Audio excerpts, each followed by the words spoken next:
Ayan, good morning mga kaagar. So mga kaagar ay nandito tayo ngayon sa ating Dimo Farm. So kung makikita ninyo mga kaagar itong nasa aking likuran, yan po yung mga tanim natin dito sa ating Dimo Farm. So ano ba ang Dimo Farm? Bakit ako gumawa ng Dimo Farm ng agarwood dito sa Trento, Agusan del Sur? At ano ba ang purpose ng aking Dimo Farm?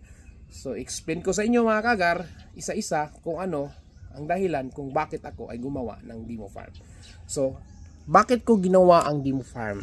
So, dito ko nakikita kung ano yung dapat kong gawin at kung ano yung aking pwedeng ma-share sa mga gustong mag-farm ng agarwood. So, kung makikita niyo mga kagar, matataas na po yung mga tanim ko dito. Pero hindi sila pareho ng tubo at hindi sila pareho ng taas. So ito ay 3 years, no? So nag 3 years ito noong March 21, 2025. So 3 taon pa lang to mga kaagar at 2 buwan. So dito ninyo makikita ang mga iba't ibang uri ng variety. Meron tayong variety dito na Aquilaria malacensis, Aquilaria crasna, Aquilaria sinensis, Aquilaria cumingiana, Aquilaria filaria. Meron din ako ditong Gyrinopsis but hindi nakapag-survive. So, ayan po, ang purpose natin dito ay open ito sa lahat ng mga gustong mag-farm. Open ito sa lahat na gustong mag-invest ng agarwood. So, dito mga kagar ay mai-explain ko sa inyo, maipapakita ko sa inyo kung ano ang kaibahan nang meron tayong kaalaman pagdating sa agarwood farming. So ayan, nakikita ko sa inyo. Ayan o. Ayan. So bakit hindi pareho ang tubo ng ating tanim? So ito mga kagar, ikukumpara natin. Ito. Ayan, siguro kung sa inyo to, ayan. Pagpalagay natin, siguro masaya na kayo dahil ang 3 years old ninyo ay ganito nakalaki. Nasa 6 to 7 feet, no? Yan o. Ayan, ganito kalaki o. 6 to 7 feet. 3 years ha. Paano pag sinabi ko sa inyo na ang ibang tanim ko ay 3 years din, pareho ng edad, is ganito kalaki. Ayan.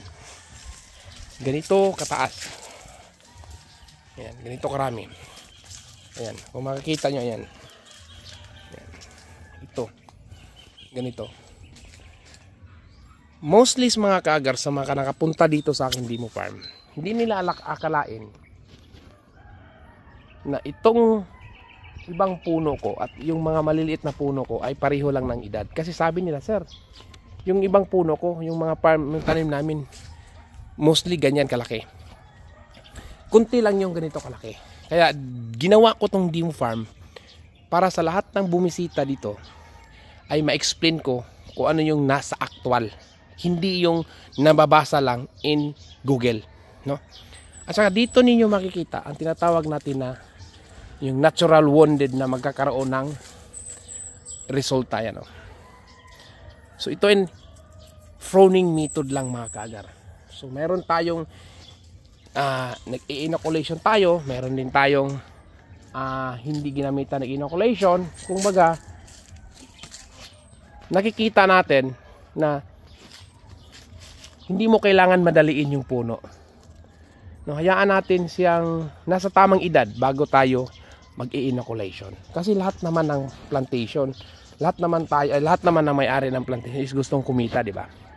So dito, may explain ko sa inyo kung ano ang kahalagahan ng tinatawag natin na ng information about agarwood. Kasi maraming nagsasalita, maraming nagsasabi na ganito daw, ito daw dapat gawin, at saka naging expert, naging technician, naging buyer. But ang tanong, saan yung plantation? Paano sila nagkaganyan? Paano kayo nagkaganyan? Diba? So dapat invest information bago magsimula. Kasi yan din yung expectation ko dati. Na ganun lang kadali. Magic word, plant agarod to become a millionaire. At paano ka maging milyonaryo kung hindi mo alam kung ano yung dapat mong gawin.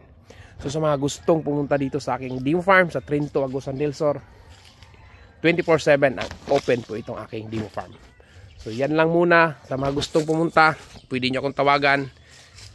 Yan lang muna. God bless mga kaagar.